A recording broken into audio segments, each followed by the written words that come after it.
Dans les années 1935, dans une petite ville poussiéreuse de l'Oklahoma, un jeune homme nommé Oral Roberts, à peine adolescent, se trouvait au seuil de la mort, affaibli et alité. La tuberculose, cette maladie redoutable de l'époque, menaçait de mettre un terme tragique à sa courte existence. Sa chambre, simple et épurée, devenait le théâtre d'une lutte silencieuse contre cet ennemi invisible. Pendant que les médecins secouaient la tête, impuissants face à l'avancée implacable de la maladie, quelque chose d'extraordinaire se tramait. Au plus profond de sa détresse, Oral trouva une foi inébranlable, un espoir qui semblait puiser sa source au-delà des réalités médicales. Alors que tout espoir semblait perdu, une guérison miraculeuse se manifesta, défiant toute logique médicale. Oral Roberts se leva de son lit de douleur, non seulement guéri physiquement, mais aussi transformé intérieurement. Cette expérience surnaturelle forgea en lui une conviction inébranlable dans le pouvoir de la foi et de la prière. Salut à tous et bienvenue sur HMC, la chaîne où nous vous racontons les histoires des martyrs chrétiens, ces hommes et femmes qui ont marqué leur temps et qui jusqu'aujourd'hui continuent d'inspirer nos vies. L'histoire d'aujourd'hui est celle d'Oral Roberts et nous pouvons vous garantir qu'au sortir de cette histoire, votre vie ne sera plus jamais la même. N'hésitez pas à vous abonner afin de nous rejoindre dans cette aventure et surtout de rejoindre notre Instagram afin d'être informé des nouvelles vidéos qui seront publiées dans les prochaines semaines. Nous tenons également à vous rappeler que nous publions nos vidéos chaque dimanche, alors ne manquez pas une seule pépite.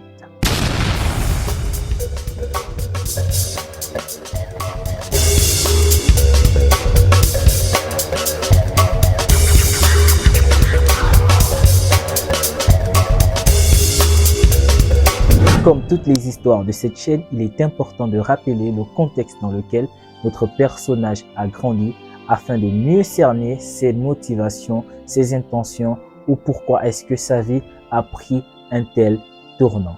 L'histoire d'Oral Roberts se déroule dans les années 1930 aux États-Unis, une époque marquée par la Grande Dépression, une période économique difficile où la pauvreté et la précarité étaient monnaie courante. L'Oklahoma, État où il a grandi, faisait partie du Dust Bowl, une région frappée par de sévères tempêtes de poussière, exacerbant les défis économiques et agricoles.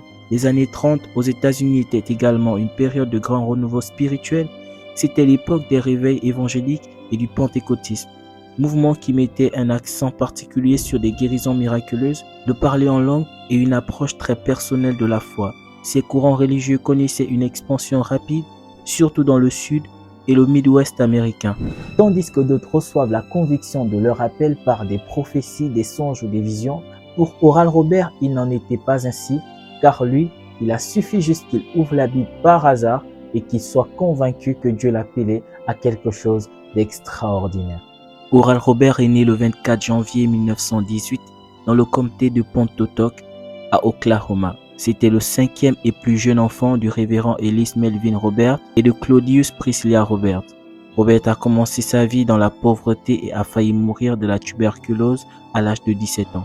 Après avoir terminé ses études secondaires, Robert a étudié pendant 2 ans, chacun à l'Université Baptiste d'Oklahoma et à l'Université Phillips. En 1938, il épousa la fille d'un pasteur, Evelyn Lutman. Robert est devenu un guérisseur itinérant après avoir terminé ses études universitaires sans diplôme.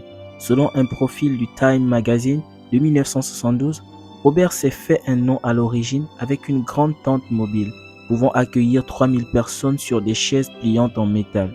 En 1945, Robert a démissionné de son pastorat à Shawnee, Oklahoma, pour organiser des réveils dans la région et fréquenter l'Oklahoma Baptiste. Mais à la fin de l'été 1945, alors qu'il prêchait lors d'un camp-meeting en Californie du Nord, Oral Roberts fut invité par Deddy Lee de Toccoa, Géorgie, à envisager de devenir pasteur de sa petite église de 80 membres. Robert leur a suggéré de prier à ce sujet et contre toute attente, il finit par accepter. À la fin de l'année, Robert a démissionné et est retourné à Shawnee. Apparemment, la conférence géorgienne de l'Église pentecôtiste internationale de la sainteté a désapprouvé le fait d'avoir comme pasteur un ministre extérieur à sa conférence. Aussi court soit-il, le détour de Toccoa a eu un effet durable sur Robert et sa famille. Jusqu'en 1947, Robert a eu du mal en tant que prédicateur à temps partiel dans l'Oklahoma. Mais à l'âge de 29 ans, Robert a déclaré qu'il avait pris sa Bible et qu'elle s'est ouverte à la 3e épître de Jean, où il a lu le verset 2 « Je souhaite par-dessus tout, afin que tu prospères et sois en bonne santé, comme prospère ton âme. » Le lendemain, dit-il, il a acheté un brick et Dieu est apparu lui ordonnant de guérir les malades. Robert a donc démissionné de son ministère pastoral et il a mené des campagnes d'évangélisation et de guérison par la foi à travers les États-Unis et dans le monde, affirmant qu'il pouvait ressusciter les morts. Des milliers de malades faisaient la queue pour se tenir devant Oral Robert afin qu'il puisse prier pour eux. Il est apparu comme conférencier invité lors de centaines de réunions et congrès nationaux et internationaux. Au fil des années, il a mené plus de 300 croisades sur 6 continents et a personnellement imposé la main dans la prière à plus de 2 millions de personnes. En janvier 1955, Oral Robert organisa une campagne de salut et de guérison à Johannesburg, en Afrique du Sud. Il a été sévèrement critiqué par le Sunday Express pour l'hystérie et les embouteillages des 20 000 personnes qui remplissaient le grand stade et le terrain de jeu Wembley. D'autres journaux ont fait état de guérison et de 25 000 personnes sauvées. Il a également mené des campagnes qui s'adressaient aux Américains pauvres, souvent issus de minorités ethniques. Ce qui est incroyable avec Oral Robert, c'est qu'il ne se donnait pas des limites. Il croyait que Dieu pouvait tout faire avec lui. Il a d'ailleurs construit une université, vous le verrez dans la suite de l'histoire. Et ce qui est particulier, c'est qu'à l'époque, tout ce qu'il construisait, hôpital comme école, rivalisait avec les grandes infrastructures de son époque. Vous allez certainement demander où venait tout cet argent et vous verrez justement par rapport à cet argent-là que l'argent viendra mettre une tache noire à son ministère. Parce que oui, lorsque Dieu vous bénit, parfois la cupidité peut prendre le dessus. Et ça, même Oral Robert n'a pas échappé. En 1963, il fonda l'université Oral Robert à Tulsa, à Oklahoma, déclarant qu'il a obéi à un commandement de Dieu. L'université a reçu la charte en 1963 et a accueilli ses premiers étudiants en 1965. Les étudiants devaient signer un code d'honneur s'engageant à ne pas boire, fumer ou se livrer à des activités sexuelles avant le mariage. La tour de prière ouverte en 1967 est située au centre du campus. À son apogée, au début des années 1980, Robert dirigeait une organisation de 120 millions de dollars par an et employant 2300 personnes. Cela comprenait non seulement une université, mais aussi une école de médecine et un hôpital ainsi que des bâtiments sur 50 hectares, évalués à 500 millions de dollars. Une autre partie de l'association évangélique Oral Robert a été fondée en 1958. Il a commencé à diffuser à la radio en 1947 et a commencé à diffuser ses réveils à la télévision en 1954. Son ministère télévisuel s'est poursuivi avec le programme The Abundant Life atteignant 80% des États-Unis en 1957. Et en 1996, il fonde Golden Eagle Broadcasting. Oral Robert a affecté la communauté protestante américaine. Selon une autorité de la culture protestante conservatrice, l'influence de son ministère était juste derrière celle de Billy Graham. Son ministère divin de guérison appelait à la prière pour guérir la personne entière, corps, âme et esprit. Beaucoup l'ont qualifié de guérisseur par la foi, mais il a rejeté cela avec le commentaire « Dieu guérit, je ne le fais pas ». Il a joué un rôle majeur en apportant le christianisme pentecôtiste américain dans le courant dominant. Même si Robert était souvent associé à l'évangile de prospérité et au mouvement de la foi en raison de ses liens doctrinaux et personnels étroits avec les enseignements de World Faith, ses abondants d'enseignements de vie ne l'identifiaient pas pleinement à ce mouvement. En 1977, Robert a affirmé avoir eu une vision d'un Jésus mesurant 900 pieds de haut qui lui avait dit de construire le centre médical et de recherche City of Faith et que l'hôpital serait un succès. En 1980, Robert a déclaré qu'il avait une vision qui l'a encouragé à poursuivre la construction de son centre médical et de recherche de la ville de Faith en Oklahoma qui a ouvert ses portes en 1981. À l'époque, il figurait parmi les plus grands établissements de santé de ce type au monde et visait à fusionner la prière et la médecine dans le processus de guérison. La City of Faith a fonctionné pendant 8 ans avant de fermer ses portes fin 1989. En 1983, Oral Robert a déclaré que Jésus lui était apparu en personne et lui avait demandé de trouver un remède contre le cancer. la collecte de fonds de Robert était controversée. En janvier 1987, lors d'une campagne de collecte de fonds, Robert a annoncé à un public de télévision que s'il ne collectait pas 8 millions de dollars d'ici le mois de mars, Dieu le rappellerait chez lui. Cependant, l'année précédente pendant la Pâque, il avait déclaré lors d'un rassemblement au Dallas Convention Center que Dieu lui avait demandé de collecter des fonds d'ici la fin de l'année, sinon il mourrait. Indépendamment de cette nouvelle, date limite de mars et du fait qu'il lui manquait encore 4,5 millions de dollars pour atteindre son objectif, certains craignaient qu'il fasse référence au suicide.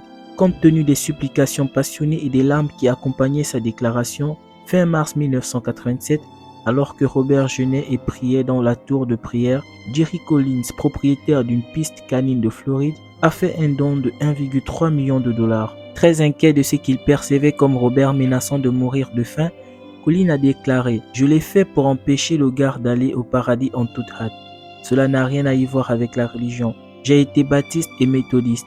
Je crois en la religion et pas seulement en l'église. Vous devez vous entraider, dit-il. » Robert a levé un total de 9,1 millions de dollars. Plus tard cette année-là, il a annoncé que Dieu avait ressuscité les morts à travers son ministère. En 1988, Oral Robert et son fils Richard ont été poursuivis en justice pour 15 millions de dollars devant un tribunal fédéral par des patients du centre médical City of Faith, qui affirmaient qu'il s'agissait des fraudeurs qui n'avaient pas visité ni soigné les patients de l'hôpital. Ces organisations ont également été touchées par des scandales impliquant d'autres télévangélistes et l'hôpital City of Faith a été contraint de fermer ses portes en 1989 après avoir perdu de l'argent.